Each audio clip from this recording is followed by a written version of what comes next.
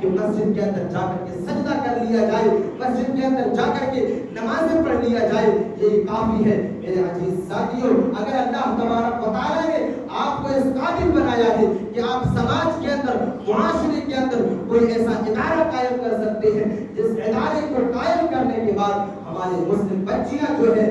دینی تعلیم سے روشناس ہو سکے، بہترین تعلیم حاصل کر سکے، تو میرے عزیز ساتھیوں یہ قدم ہمیں اور آپ کو اٹھانی چاہیے، کیونکہ اسی میں ہماری بقا ہے۔ ہم اپنی بچیوں کو اپنے سماج کے اندر اگر بہترین تعلیم دے دیں، اپنی سماج اور معاشرے کے اندر رہ کر کے اگر ہم اپنی بچیوں کو دینی تعلیم سے روشناس کرا دیں، تو میرے عزیز ساتھیوں دوسروں کے اداروں تک، دوسروں کے کالجوں تک، دوسروں کی یونیورسٹیوں تک ہمیں بھیجنے کی کیا ضرورت ہے؟ میرے عزیز ساتھیوں وجہ یہی ہے کہ ہمارے پاس کوئی منصوبہ نہیں ہے، ہمارے پاس کوئی پلاننگ نہیں ہے، جس کی وجہ سے آج ہم اس فتنے سے دوچار ہو رہے ہیں۔ اور اگر کوئی انسان، اگر کوئی آدمی یہ پلاننگ بناتا ہے، یہ منصوبہ بناتا ہے، تو میرے عزیز ساتھیوں مسلم طبقے کے ایک بڑا گروہ جو ہے ان لوگوں کا مذاق اڑایا کرتا ہے کہ دیکھو یہ لوگ جو ہے عورتوں کو مسجد کے اندر لے کر کے جایا کرتے ہیں۔ میرے عزیز ساتھیوں اگر ہم اپنے گھر کی عورتوں کو، اگر ہم اپنے گھر کی بچیوں کو ارتداد کے فتنے سے، مرتد ہونے سے اور غیر مسلموں کے ساتھ شادیاں رچانے سے اگر روکنا چاہتے ہیں، تو میرے عزیز ساتھیوں یہ منصوبہ اور یہ پلاننگ ہمیں بنانی ہوگی، کیونکہ اللہ تبارک و تعالیٰ نے قرآن مجید کے اندر ان لوگوں کے لیے ایک بڑا مصدر سنا دیا ہے، اور ان لوگوں کے لیے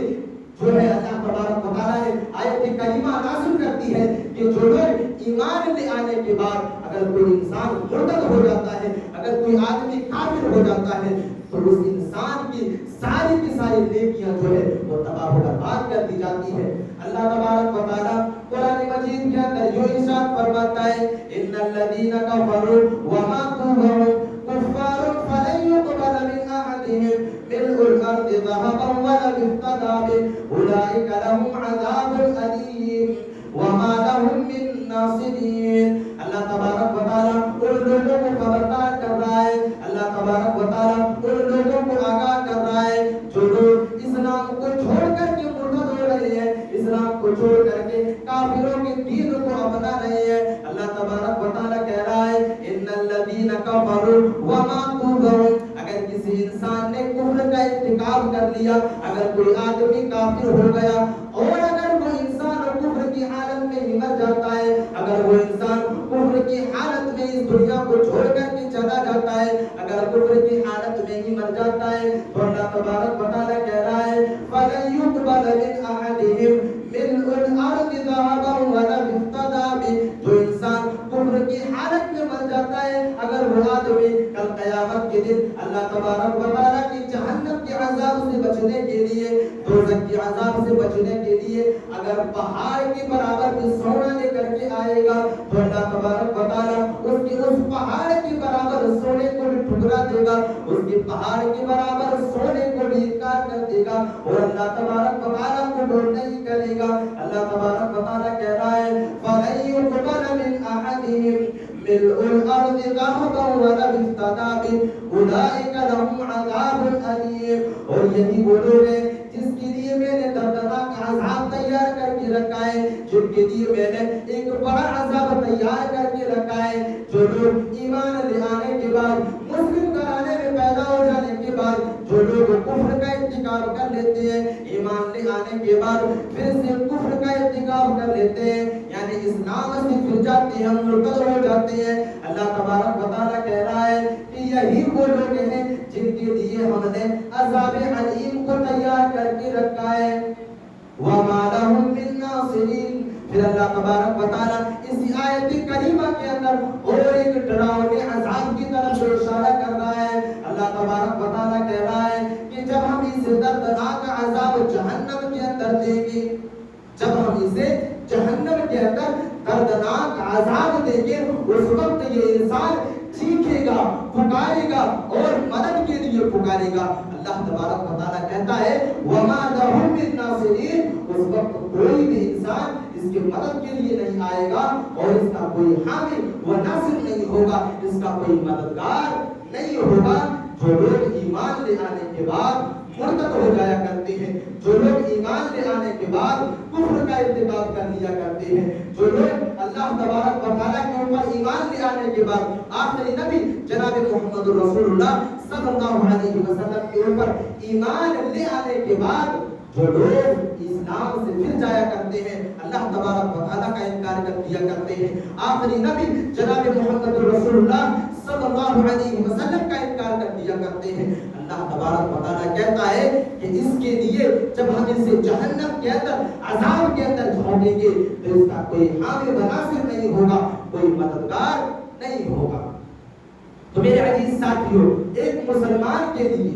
ایک مومن کے لیے اس کا ایمان سب سے بڑی دولت ہے، اس کا ایمان اس کا سب سے بڑا سرمایہ ہے۔ اور آج ہمارے مسلم معاشرے کی بچیاں اور مسلم معاشرے کے لڑکے آج اسی ایمان کو بالائے طاق رکھ کر کے آج غیر قوموں کی طرف جا رہے ہیں۔ میرے عزیز ساتھیوں، یہ شیطان کی ایک چال ہے اور اس بات کے اوپر بھی ہمیں اور آپ کو غور و فکر کرنی ہوگی کہ ایک مسلمان کے لیے اس کی سب سے بڑی پونجی اور سب سے بڑی دولت اگر کوئی چیز ہے تو اس کا ایمان ہے۔ یہ وہی ایمان ہے جس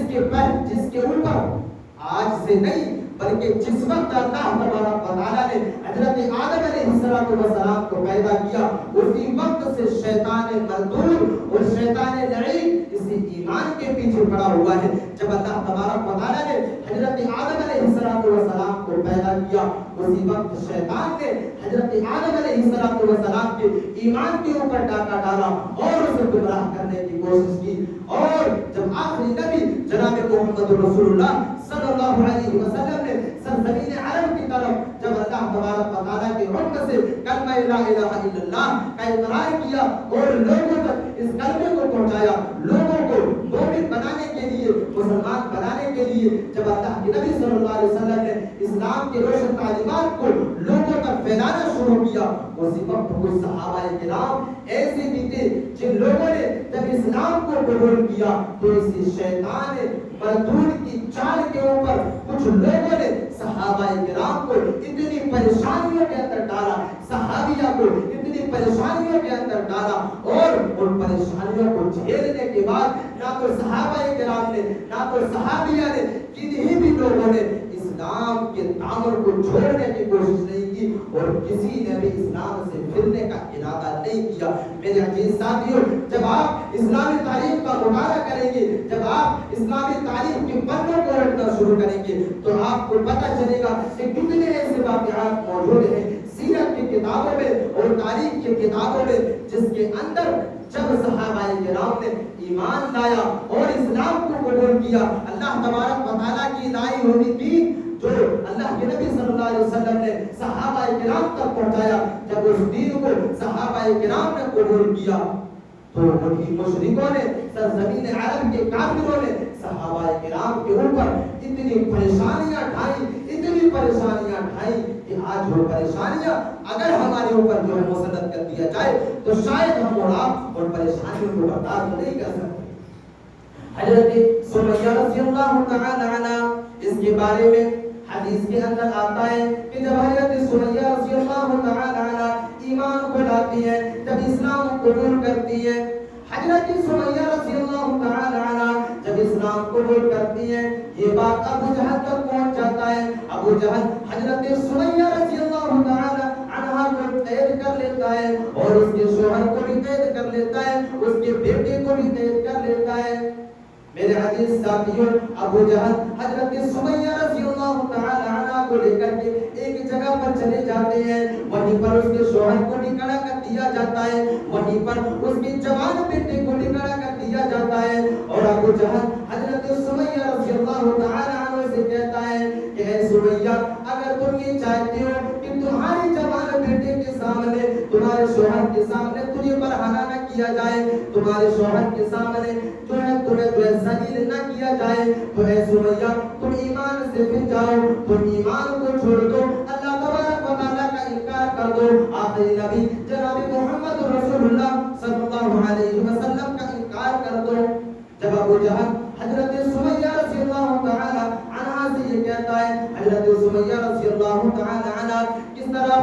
ایمان کی حفاظت کر رہی ہے، کس طرح اپنے ایمان کی حفاظت کر رہی ہے۔ حضرت سمیہ رضی اللہ تعالی عنہ اپنے بیٹے کے سامنے برہنہ ہو جانا گوارا کر لیتی ہے، ننگا ہو جانا گوارا کر لیتی ہے، لیکن ایمان کی دولت کو اپنے ہاتھوں سے نکلنے کے لیے تیار نہیں ہوتی ہے۔ میرے عزیز ساتھیوں، تاریخ کے اندر یہ واقعہ بھی ذکر ہے اور چشم فلک نے اس چیز کو بھی دیکھا ہے کہ ابو جہل نے حضرت سمیہ رضی اللہ تعالی عنہ کو قتل کر دیتا ہے۔ میرے عزیز ساتھیوں، اس ایمان کی دولت کو بچانے کے لیے، اس ایمان کی پونجی کو بچانے کے لیے حضرت سمیہ رضی اللہ تعالی عنہ قتل ہو جانا گوارا کر لیتی ہے، اپنے جسم کو دو حصوں میں تقسیم کروا دینا گوارا کر لیتی ہے، لیکن اپنے ایمان سے ہاتھ دھونے کے لیے تیار نہیں ہوتی ہے۔ میرے عزیز ساتھیوں، یہ ایمان کی دولت ہے، یہ ایمان کی پونجی ہے۔ آج تو ہمارے معاشرے کی جو بچیاں ہیں، ہمارے معاشرے کی جو لڑکی ہیں،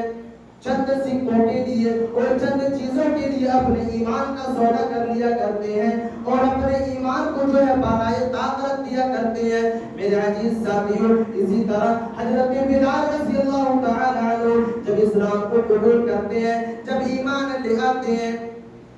جب اسلام کو قبول کرتے ہیں، یہ بات امیہ بن خلف تک پہنچ جاتی ہے۔ امیہ بن خلف حضرت بلال رضی اللہ تعالی عنہ کو قید کر لیتے ہیں اور قید کرنے کے بعد اسے تپتی ہوئی ریتوں کے اوپر لٹا دیا جاتا ہے، اسے تپتی ہوئی ریتوں کے اوپر لٹا دیا جاتا ہے اور اس کے سینے کے اوپر ایک بھاری پتھر رکھ دیا جاتا ہے تاکہ وہ ہل نہ سکے۔ میرے عزیز ساتھیوں، اتنی اذیت دینے کے بعد، اتنی پریشانیاں اس کے اوپر ڈالنے کے بعد امیہ بن خلف کہتا ہے کہ اے بلال، یا تو اسلام سے پھر جا، یا تو اللہ تبارک و تعالیٰ کا انکار کر دے، یا ایسے ہی تڑپتے ہوئے مر جا۔ میرے عزیز ساتھیوں، تصور کرو کتنا پختہ ایمان اللہ تبارک و تعالیٰ نے ان لوگوں کو عطا کیا تھا، ان لوگوں کو دیا تھا، صحابہ کرام کو دیا تھا۔ تاریخ کے اندر آتا ہے، حدیث کے اندر ذکر کرتے ہیں کہ حضرت بلال رضی اللہ تعالی عنہ اتنی پریشانیوں کو جھیلنے کے بعد،